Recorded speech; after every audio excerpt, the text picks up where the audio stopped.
I'm the sorcerer. Locking people close to me is not where I want to be. Yeah, the end result is you break in concentration when they beat the crap out of you because they have literally no other options. Right? Best case scenario, you put a giant target on your face.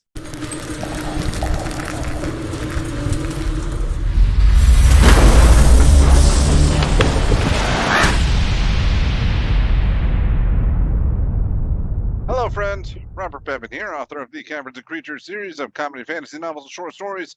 With me is Sam West, and today we're talking about the spell Investiture of Ice. Freeze. Nice. Thanks. Very nice. I'm in a weird mood today. This is a 6th level transmutation spell. It was originally in the Elemental Evil Player's Companion, printed alongside Prince of the Apocalypse way back as the second adventure released for this edition.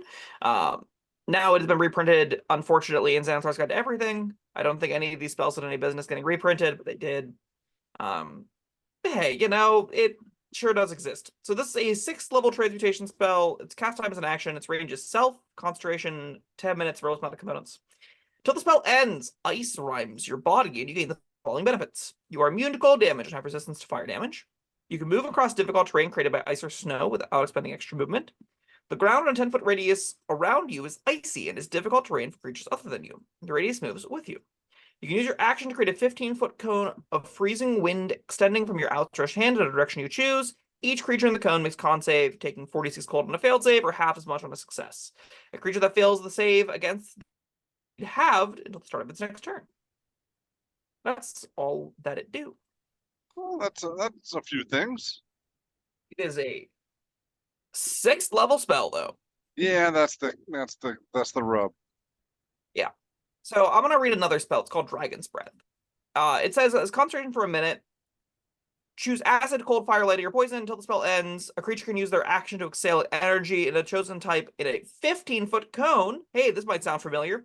Each creature makes a dex saving throw, taking 3d6 damage on a failed save or half as much on a success. You can upcast it. For every level higher, the cone does a d6 more. So, for 1d6 and 4 spell levels, you get Investiture of Ice out of Dragon's Breath, and you can add a 10-foot radius, difficult terrain slow, immunity to cold damage, resistance to fire damage, and moving across difficult terrain made of ice or snow without extra movement. Is that a good deal?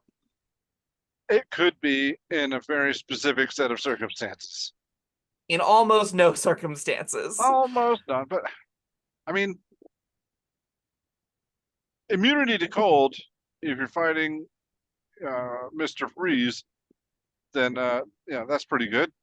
I like that you had to reach for a Batman villain because there isn't a real D&D monster that only does cold damage. A shitty one at that, yes. Listen, Arnie's Mr. Freeze is the best part of that movie, and I will be healing nothing of the sort otherwise. His one-liners are some of the most awful on-screen dialogue we've ever received, and it's delicious garbage. God, it's so good. What killed the dinosaurs? The Ice Age? 10 out of 10, no notes. It's perfect. So, and you'd have immunity to that. Huzzah. Against, I think this is a great litmus test. Would you use this against an ancient white dragon, right? You got an ancient white dragon counter coming up. Yes. It is the ice monster, right? Nothing right. I think screams more ice than ancient white dragon. Sure. How good is this against an ancient white dragon? What do you think?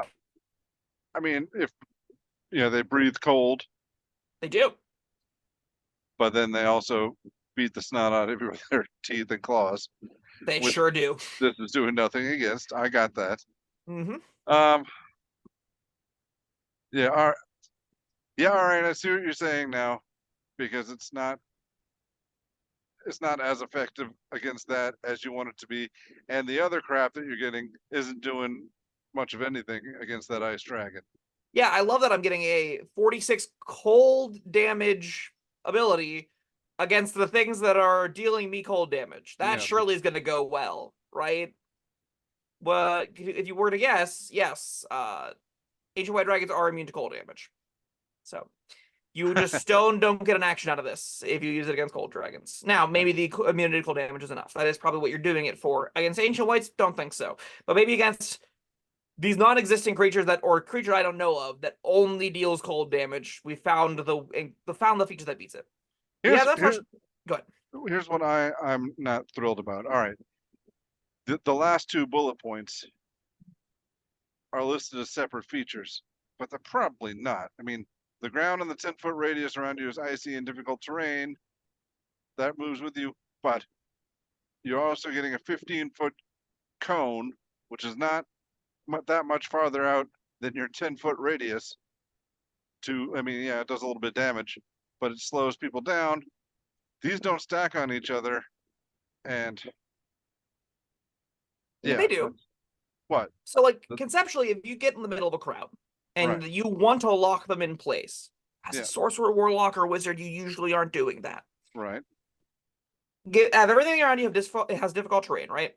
Yes. So everything around you is already going to be moved, spending 2 feet of movement to move 1 feet. Then you can blast cones at them that have their speed further, so they are kind of locked around you in a fashion. Does that stack to quarter speed? It does, because difficult terrain doesn't reduce terrain... speed. It costs more speed to move through. Okay. All right. If that's the case, then I'm still not super excited about this, but yeah. Because I'm the sorcerer, locking people close to me is not where I want to be. Yeah, the end result is you break in concentration when they beat the crap out of you because they have literally no other options. Right? Best case scenario, you put a giant target on your face. And the things that are hitting you are doing bludgeoning, slashing, and piercing damage, not cold damage, because they're weapons most of the time, right?